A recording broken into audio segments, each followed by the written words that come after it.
Assalamualaikum Ibu. Waalaikumsalam. Ya Ibu, mohon maaf mengganggu waktunya Bu, sore-sore. Ya, nggak apa-apa.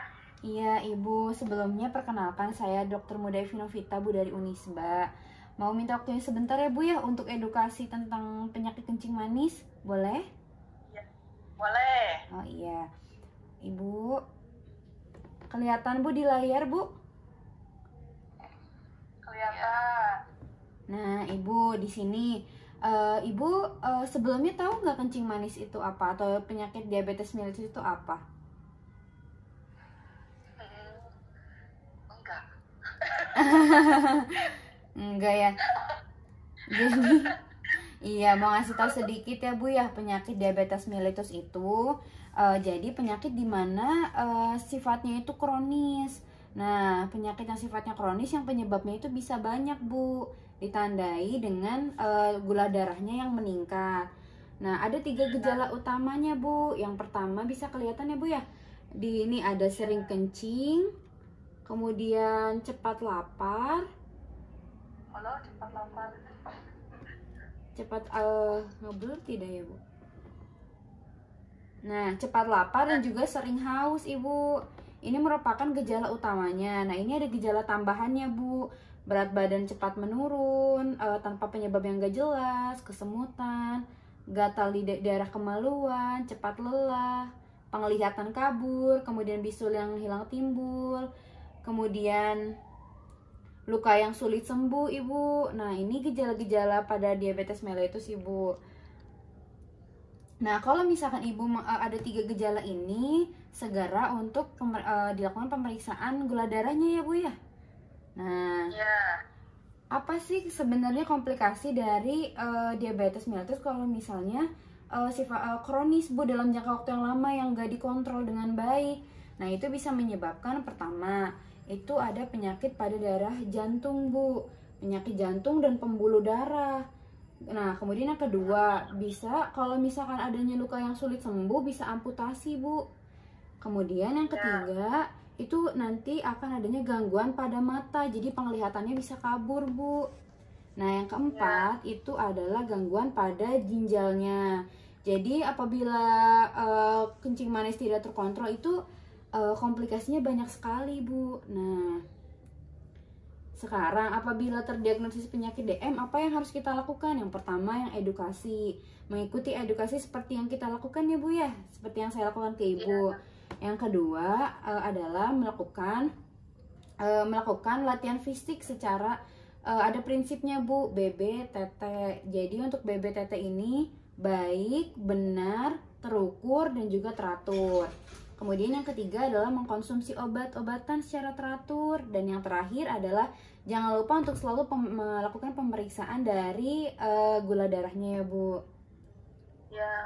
Nah kemudian ada diet pada diabetes mellitus. Nah cara pengaturan makanan dengan yang pertama mengatur kalori Bu. Nah di kalorinya itu tentukan dengan umur, jenis kelamin, berat badan, tinggi badan, aktivitas.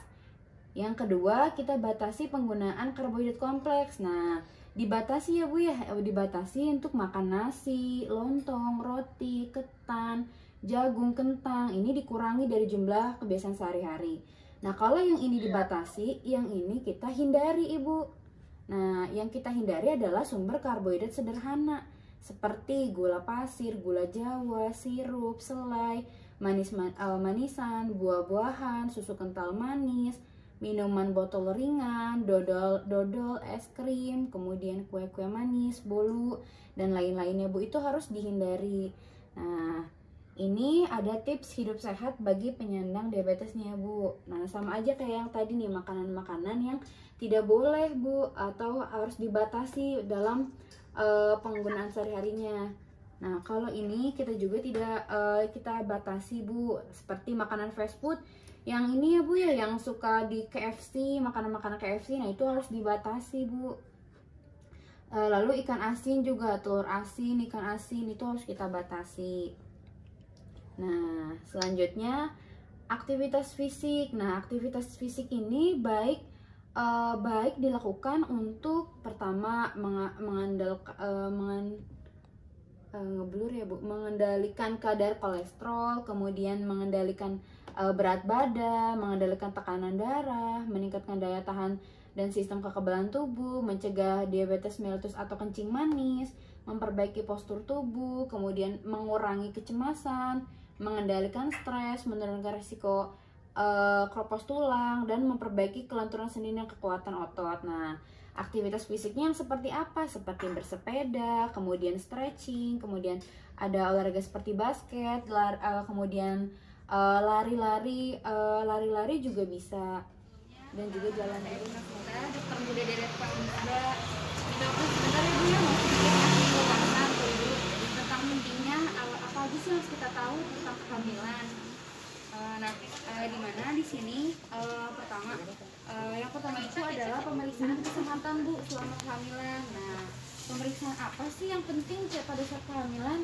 Nah, yang pertama bisa dilihat ya Bu di gambarnya, ada timbangan berat badan, lalu yang minum dari kadar tambah darah, kemudian dari jangan lupa untuk pemeriksaan tekanan darah, kemudian imunisasi juga. Nah, ataupun juga dari tinggi kondisi uterusnya bisa langsung ke puskesmas juga Bu. Nah, kemudian jangan lupa juga minta buku KIA-nya. Nah, buku yang seperti data yang di sana. Nah, di sini sebenarnya pemeriksaan ini tuh untuk apa sih Bu? Nah, pemeriksaan ini tuh penting untuk mengetahui apabila ibunya terjadi anemia atau kekurangan darah, anaknya itu bisa beresiko Bu untuk berat badan lahir rendah. Nah, kalau berat badan lahir rendah kan tidak baik ya Bu ya. Nah, makanya pemeriksaan ini tuh penting untuk dilakukan. Nah, tadi kan ada pemeriksaan tekanan darah juga ya Bu ya. Nah, tekanan darah itu apabila tekanan darahnya ibu tidak terkontrol, itu bisa menyebabkan kematian pada janinnya. Makanya harus selalu rutin diperiksa pemeriksaan tekanan darahnya Bu. Jadi perlu diberikan gizi yang cukup selama trimester pertama ini untuk menaikkan berat badan ibu. Nah, selama ibu hamil itu total dari kenaikan berat badan yang mungkin ibu akan alami itu sekitar 9-12 kg. Nah, di sini pertama selama ibu hamil ibu harus meminum tablet besi Bu. Nah, tablet besi ini diminumnya 1 butir setiap hari, minimal 90 butir selama ibu hamil. Tablet besi ini tuh agar ibu tidak mengalami kurang darah pada saat ibu hamil ataupun pada saat ibu menyusui. Jadi tablet besi ini itu sangat penting ya Bu ya untuk diminum selama kehamilan. Nah, kemudian di sini juga ibu tuh perlu untuk berjalan-jalan setiap harinya. Untuk ini penting juga untuk kehamilan ya Bu ya. Jadi harus rajin untuk berjalan-jalan. Kemudian menu makanannya juga harus yang bergizi selama kehamilan. Ini penting sekali untuk anak ibu. Nah, selama ibu hamil ada tahapan-tahapannya Bu dari pertumbuhan dari janin ibu. Nah, untuk pertumbuhannya itu yang pertama dari yang pertama itu 3 bulan pertama.